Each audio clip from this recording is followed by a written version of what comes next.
Hi, everyone. Welcome. We're just going to give everyone a minute or two to start filtering into the webinar.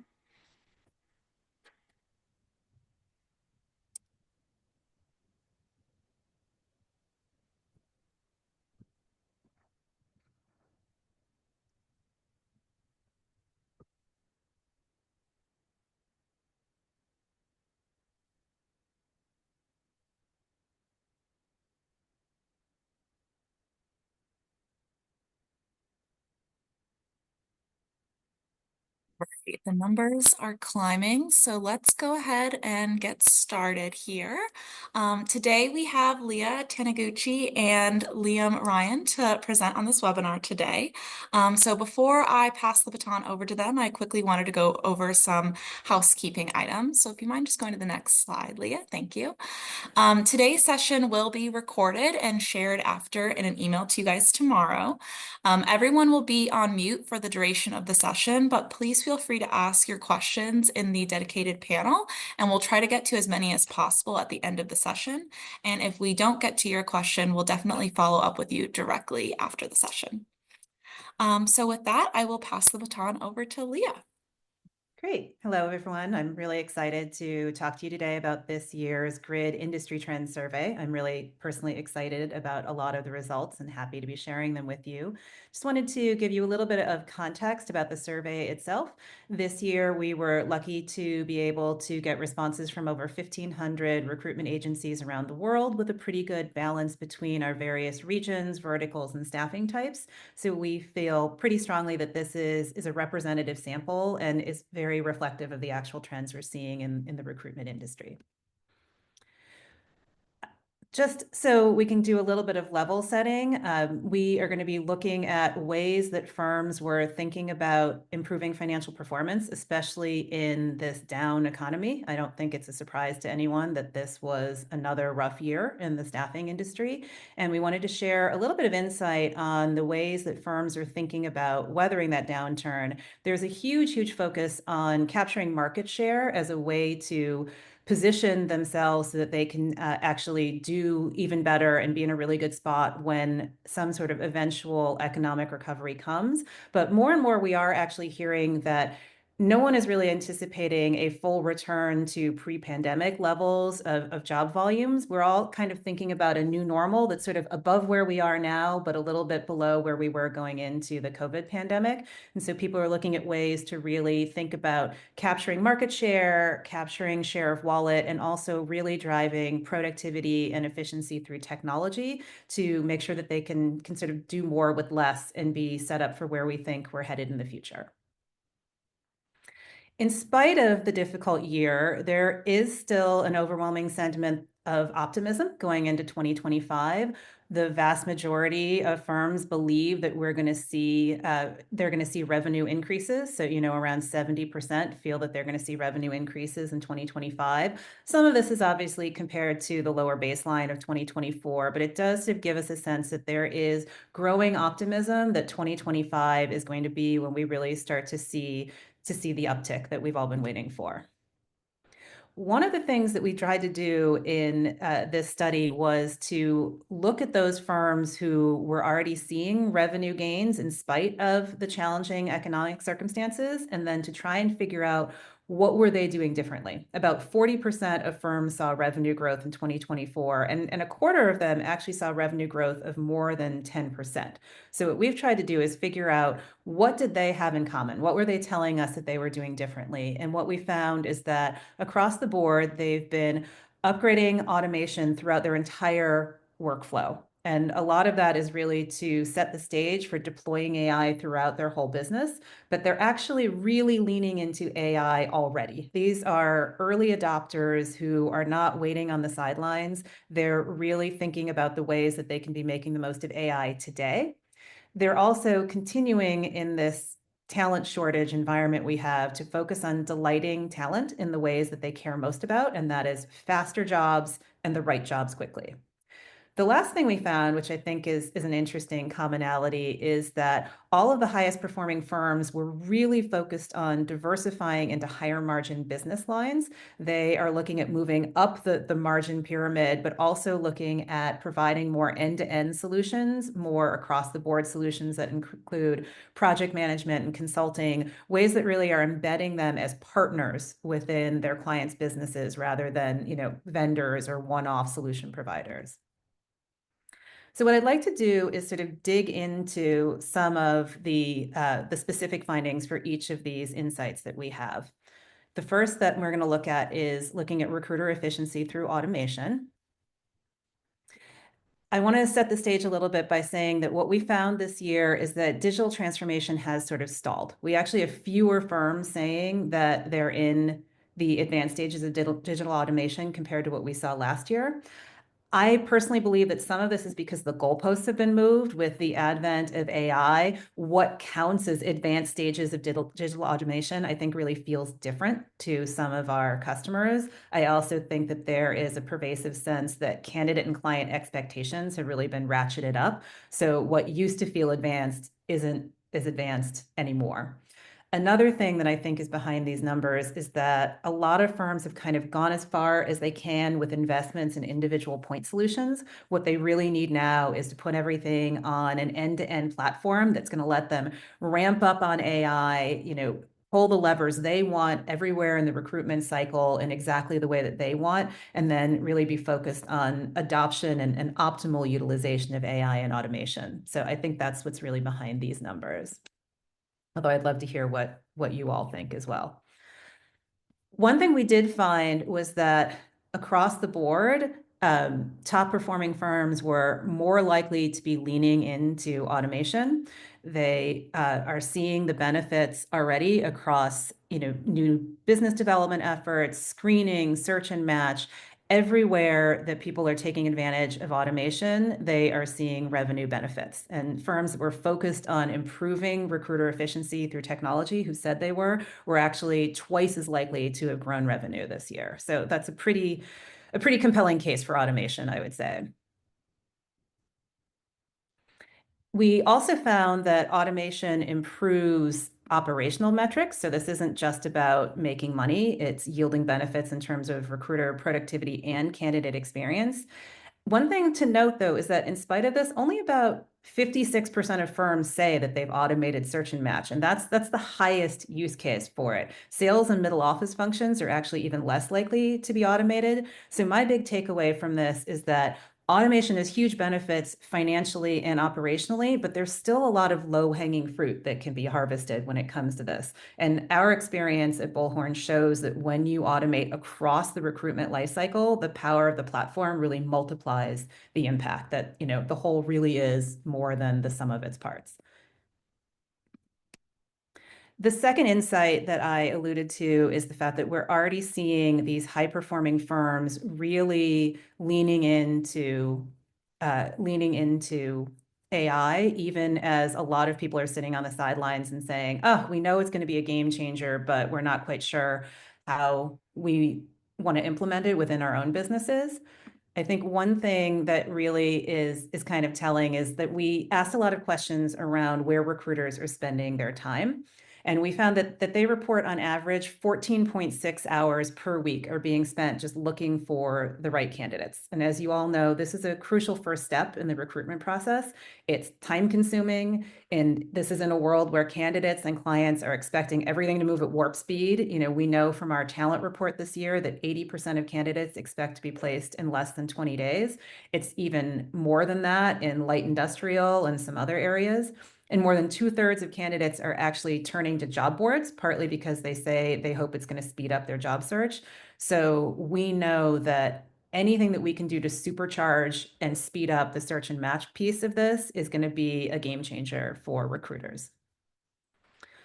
Another thing to note is that we're hearing from firms that recruiters are needing to source even more candidates for each job because turn down rates are rising. There are a lot of factors in this. Salary increases that are being offered are smaller. There's a lot of uncertainty. Even strong candidates who would normally sort of have changed are really less likely to change jobs right now. There's just a lot less churn in the market. So it becomes even more important to be able to cast a wide net when it comes to sourcing for these candidates. Just another thing that we've seen is that this is a trend that's reflected across the economy. Talent is just choosing not to move. This is a chart that shows that in the US, but we're seeing the same thing in the UK, in Canada. We don't expect this to change anytime soon. So we really need to be thinking about the ways that we can all be as efficient and effective as possible in the search and match phase. I know you probably are getting tired of hearing just how much AI is going to revolutionize recruiting, but I would argue that it really can't be overstated. And it seems like most of you agree with that. When we asked our grid participants about the impact they think AI is going to have on recruiter productivity, most respondents said that, if you were really to infuse AI throughout the whole process, each recruiter could be saving as much as 17 hours per week.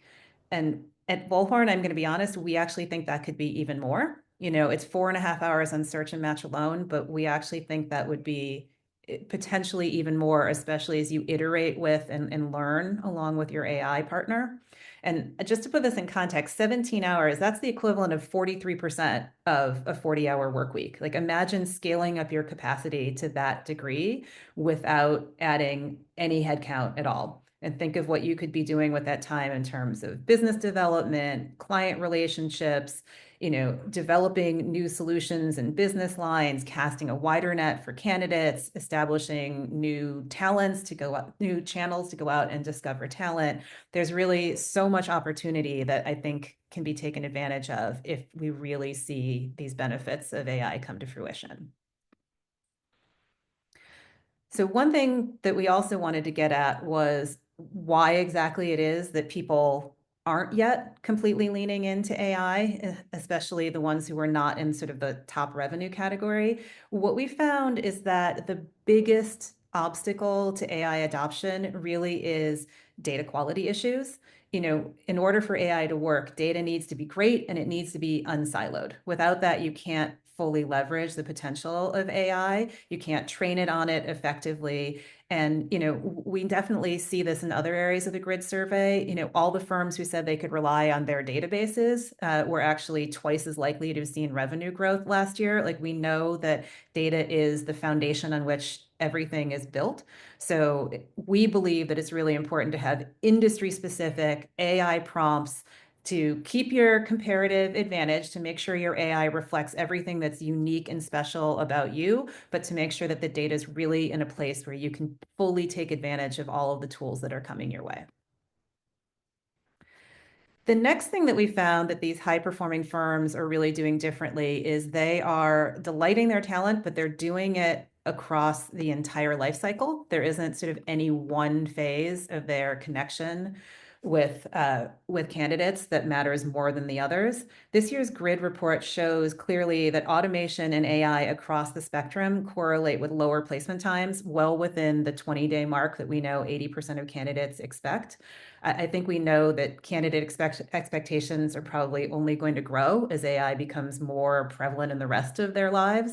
And this just reinforces, I think, how much progress can still be made by doubling down on automation throughout the recruitment process and by sort of leveling up with AI seamlessly orchestrated everywhere in the life cycle. The good news is that there are more than just operational gains and candidate loyalty gains. There's also a real flow through to the bottom line from delighting talent and doing and engaging with talent throughout the entire life cycle. Revenue gains this year on the grid reported correlated strongly with lower placement times, with better candidate experience, with better database utilization, with the likelihood of engaging passive candidates, submitting candidates to more than one job at a time. All of these things led to somewhere around a doubling in the likelihood that these firms actually made money in 2024 instead of losing revenue.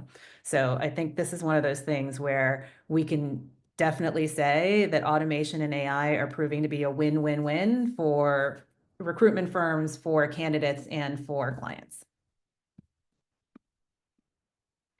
The last thing I just want to share is this interesting trend about a strategy that's been common to the most successful firms this year, which is shifting their business lines to higher margin project types and more high value client relationships. I think the first thing to note is that when you look at the areas these firms are targeting to diversify into, consulting and project management top the list. These are both engagement types that build stronger relationships with clients and that embed firms on site. It sort of is letting people give more end-to-end solutions. So they may be doing consulting services up front, then managing a project, staffing that project, providing tools for workforce management. They're really embedding themselves as partners, but they're also giving themselves a ringside seat to what the next thing is that the client is going to need. So it also positions them really well from a business development standpoint. So I think this diversification continues to be a successful strategy because it's both deepening and broadening these client relationships that are so key, and it's really driving profitability. It's also helping a lot of these firms protect their margin, even as the number of jobs has gone down. So, oh, sorry, Passing that on to does it. me. Thanks very much. Yep. Cool. Thanks, Leah. Amazing insights as always. It's always a pleasure to hear the grid research. It's amazing to hear the opportunities and the challenges that the industry is seeing in the market. So brilliant. Okay, I'm going to be running through what we can take away from the grid data, in addition to our wider market conversations. So the conversations we regularly have with customers. But then probably the most important part is that I'm going to be running through how at Bullhorn we are evolving our solutions to ensure we basically offer the best tools to our customers that really help within the current market conditions. Next slide. Perfect. So what can we take from grid? Well, first things first, it's still tough out there. It's still a really tough market out there. Candidate and job availability, as Leah said, are still really scarce. And those that have been on previous webinars of ours, they will be familiar with this slide. We've been using this slide for 18 months now, but we've always provided sort of a bit of hope that there will be a snapback. We've always caveated it that there will be a snapback. The market conditions will change. Hopefully there will be, and hopefully it does sort of go back to a norm that we once knew in terms of market conditions, but that's probably going to be in the mid to longer term. And the reality is that in the short term, as the grid data suggests, is that we're going to have to get used to this new norm, and we need to sort of change the narrative around this, where we need to actually do things to make ourselves more successful in the market rather than waiting for those market conditions to change. So what else we're saying is that there isn't going to be a snapback. There isn't a snapback tomorrow, and we need to really learn how we can win in this space. And as we saw, many firms predicting that we are now facing a new normal where we don't actually return to the pre-pandemic days. Those are old, and we now need to move forward in the current market conditions. So what do we need to do? Well, we need to be more efficient. We need to do more with our current resources to improve our profitability, and we need to do a great job of looking after our talent as they are becoming harder and harder to place, as the grid research obviously showed. So how can we be better at looking after our talent? Well, the grid research shows that they need to be better supported. They need to feel supported. They're uncertain at the moment. The current market conditions and the economy and everything that's happening in the news means that candidates and talent are uncertain in terms of their opportunities out there and whether they're ready to take the risk in terms of taking on a new opportunity. And therefore, they're staying in roles longer. Sort of the mantra of the grass is greener on the other side is no longer applicable, and therefore they're obviously making sure that they stay in their secure roles or in a sort of period of security. And that means that in order to get our talent, our candidates to actually think about or contemplate moving into a new job, they need a high level of service. And that's not just from a case of getting them interested in a role, but a high level of service throughout the entire hiring cycle so that you keep them engaged and you avoid any dropouts. And as Leah said, 2 in 5 candidates are declining new opportunities. That really shows that. So what we need to do is we need to work on building their trust. We need to offer an experience that helps them to stay the course, so they actually stay as part of those cycles. And most importantly, we need to offer the right opportunities at the right time. And that's where things like search and match, as Leah said in the grid research, really come into prominence. And it doesn't make any sort of, it's no coincidence that firms that are delighting talent through the cycle are likely to have double the amount of revenue, as we saw. So it's all about making sure that our talent feels supported in order to make sure that we are successful in these market conditions. And it isn't just about the market conditions and us supporting talent that we need to contend with. We're also in the midst of this new era of RegTech in the form of AI. So the good news is that AI, as we've seen by the grid data, is a fantastic opportunity. Firms predicting that they can save 17 hours per week per recruiter is amazing. It's great, and hopefully that happens as quickly as possible. But we're also seeing digital transformation stall. Now, some of that will be down to the market, as Leah said, but some of it will be down to how digital transformation has changed over the last 18 months to 2 years. So firms are starting to realize that whilst transformation improved results, there are also pitfalls to it that now stop us from unlocking transformation into the new AI world. So when we were obviously digitizing manual processes, we were essentially using multiple technologies to solve point use cases. So we were having different tools being used across multiple teams. We were even having multiple tools being used within teams. And that ultimately meant there is silos of data across teams, across departments, and a gulf in performance between the top billers and the rest, usually because those top performers are either using certain technologies or they have a better adoption of certain technologies, and that means that they are outperforming their peers. But what we want to do is we want to be able to support this new AI world, where in this AI world, we use it to unlock new levels of efficiency. As we've seen from the grid data, we know that AI can be game changing for the sector. And we want it to be able to deliver human experiences in the moment. So we really want to use and leverage AI to personalize at scale. Using AI is something that we wouldn't be able to do, or we wouldn't be able to do work that we wouldn't be able to do if we were manually giving talent what they want in terms of experience. We just wouldn't have enough hours in the day to have that personalized email send or that interaction with that candidate at the scale that we need it to do. And we know that AI can help us to increase profitability, that are really going to help us in these current market conditions, helping us to do more of our current existing resources rather than expanding those resources. Press, Leah. Perfect. So to overcome the challenges we're seeing in the old world in terms of digital transformation, we need to take a platform approach. That's something that we've found in terms of the grid data, talking to customers, understanding how people use our products, that they need to take a platform approach that has all of the foundations and capabilities required to be successful, not only in the market, but also transform into a world where they're using AI successfully, and ultimately having a single platform that also focuses on data and has that data-driven approach that allows them to focus on areas of growth. And as we said, the number one obstacle for adopting AI that we've heard is the quality and accuracy of data. I think you've gone two there. Perfect, thank you. And this leads us to how we're evolving our solutions at Bullhorn. So we've really shifted our product approach to best help our customers transform their businesses. So everyone will know that our strategy over the last 18 months is we've talked about reimagining recruitment with AI infused everywhere. But what we're doing is we're delivering this through a platform approach. So what does this mean? So from 2025, we've released new platform solutions that ensure that customers have all the ingredients to continue their digital transformation journey and to help adopt AI in the best way possible. And this is across both Bullhorn and Salesforce technologies. So we have the same solution strategy and the same strategy with regards to AI across both platforms. It's just that the underlying technology we use will be different. One will be on the Bullhorn side of things, and one will be on the Salesforce side of things. And how will this help our customers? So the Bullhorn platform is really geared and really designed to be an all-in-one solution. It includes all the core components required as part of a modern tech stack to be successful.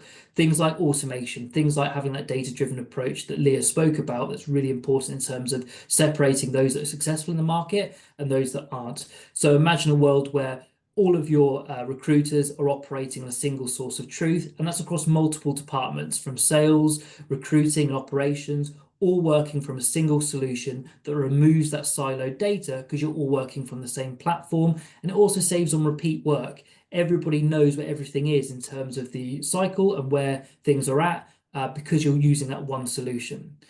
It also promotes a data and insights driven approach. Everybody who uses the Bullhorn platform will have access to the data and insights that they need to, one, deliver a data driven culture, to really drive a culture within your organizations to focus on the best opportunities and use data to uncover the best opportunities and where you should be working on things of value, but also a data approach in order to really focus your efforts on where they can save in terms of resourcing. So where are the best opportunities to maximize my resourcing and ultimately see the gaps in terms of data where we can fill that data via automation to make the most of AI.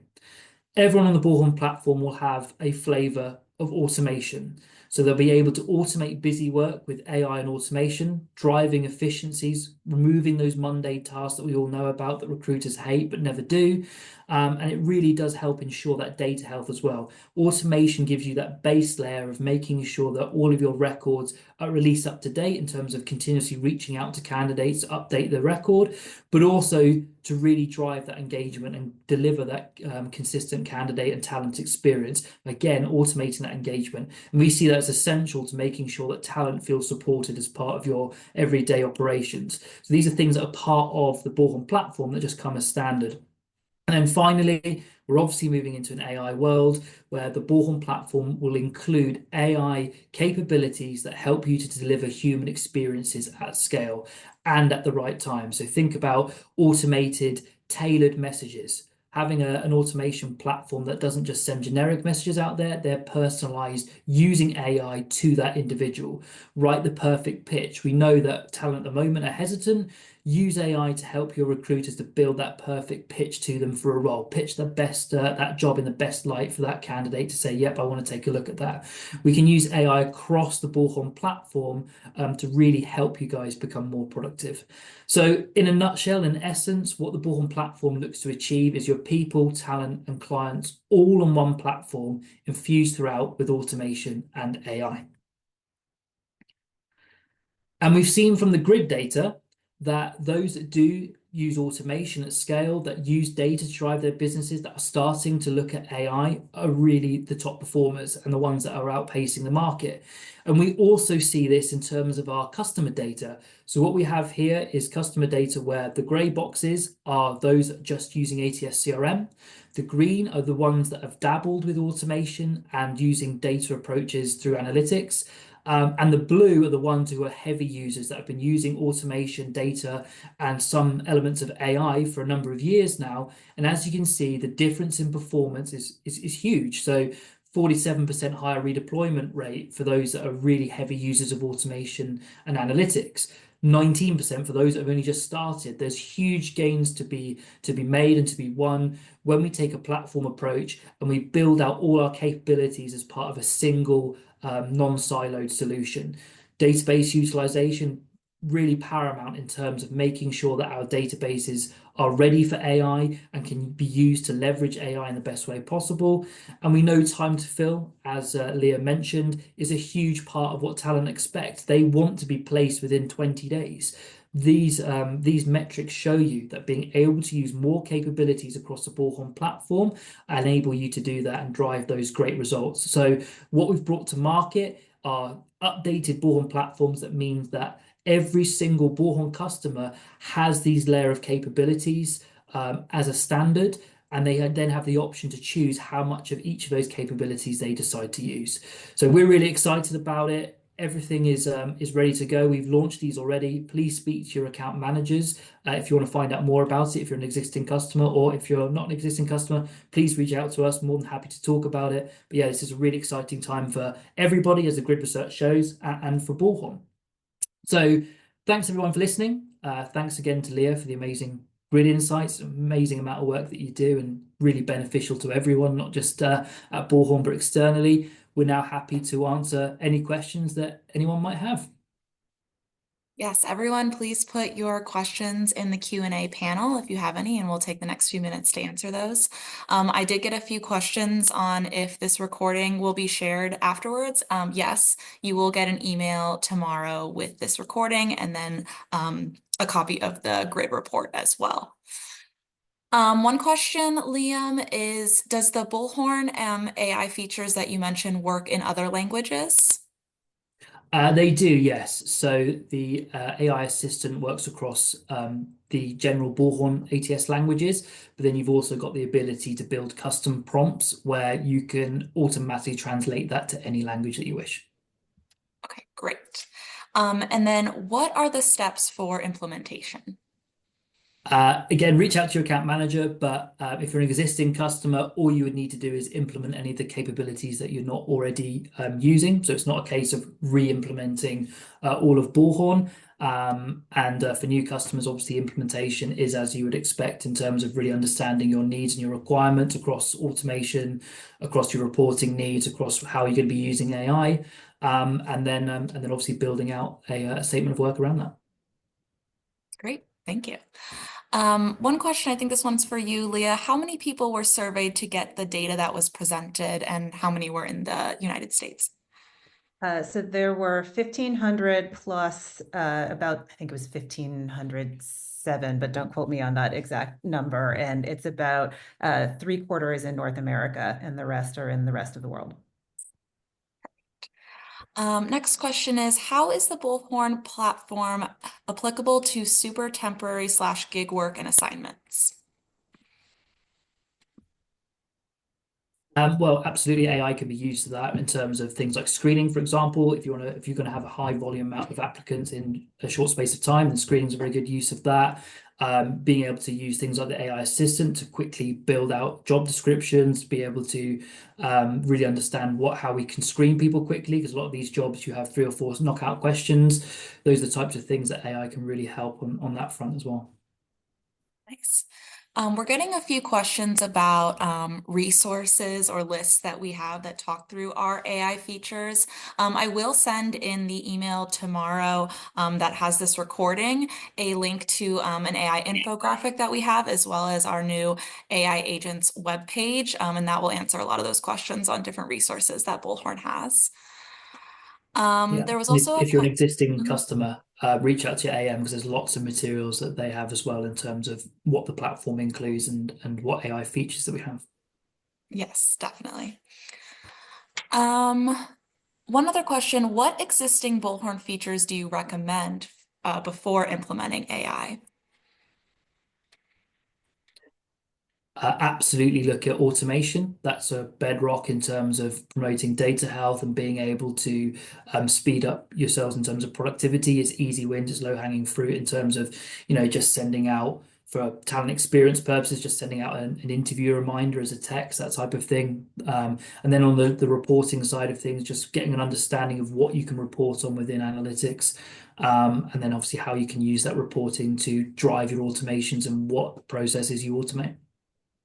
And I'd also say, Liam, like just building on some of the research data, you know way more about the product than I do. There were so many opportunities that remained in automation, and a lot of times the focus really is on those front office functions, but we saw real revenue and productivity gains across the whole cycle through automation. So also maybe look at, business development, at middle office functions, because a lot of times those tend to be less of a focus for automation, but they show just as big an impact when it comes to revenue gains and efficiency gains.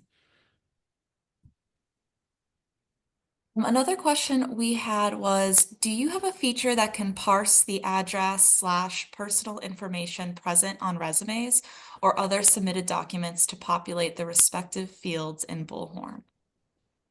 We do, yes. Speak to your account manager because there's options for that. I'm really Um, excited, Liam, with the ways that our AI tools are going to deal with some of these data issues by helping what used to be unstructured data become structured data. I just think it's going to Totally. level everything up. I'm so curious in next year's industry trends survey to see how some of these numbers change as more and more people are taking advantage of all the things that you're laying out. So I'm really excited. Yeah, absolutely. I mean, even things like the agents for data enrichment, being able to use a large language model to extract information from someone's resume, nearly said CV then, from someone's resume and then populate fields, is a game changer. It's basically always on data enrichment, being able to pull out skills, being able to pull out the last place they worked, their years of experience, that type of thing, and automatically populating that within the candidate record is going to be huge to help recruiters save time. And let's be honest, a lot of the time they don't actually fill those details in, but also help us or help customers with regards to their reporting and then their further use of AI. And if I can flip back a little bit to some of our previous grid research, I think what's nice on the flip side is that we heard overwhelmingly from candidates that they are very, very happy to work with AI in these ways. It actually enhances their experience. I know the survey we did earlier this year of more than 1,600 candidates showed that 81% of them are happy to work with AI if it means they get a faster response. And of the people who knew that they were working with AI with their recruiters, more than a third of them said it already was resulting in a faster response, and that enhanced their experience. So, the good news is that there is appetite on all sides of the market for these sorts of enhancements. Yeah, and they're used to it already. It's not just AI in the staffing industry. Obviously, they're used to AI in your Netflix or even your banking apps has got AI in there, helping them to get a better experience of those interactions that they have. Nice. This might be another question for an AM, but wanted to ask you, Liam, with the Yeah. AI assistant creating job description screening questions, can these be embedded into the job record where a candidate can automatically answer them and have their answers stored in the Bullhorn job? Yes, in a nutshell, in an answer, they can, yes. And how will Bullhorn help match best candidates without a resume? Would it have to be a key question to assist the recruiter to screen? Yeah, totally. So we need a resume on file to be able to obviously extract information and use that as a basis to generate AI content from. But that's obviously pretty standard that you need to have some level of information, and that goes back to the quality of data, obviously impacting how well you adopt AI. All right. That's all the questions that we had for today. So I want to thank our amazing speakers, Leah and Liam. I love how your names kind of like are just one letter apart. We should do more webinars together. Yeah, Brilliant. exactly. Thank you so much for the presentation today. And like I mentioned earlier, you guys will be getting an email with this recording, the report, and then some additional AI resources as well. So thank you everyone for joining and have a great rest of your day. Thanks, everyone. Everyone.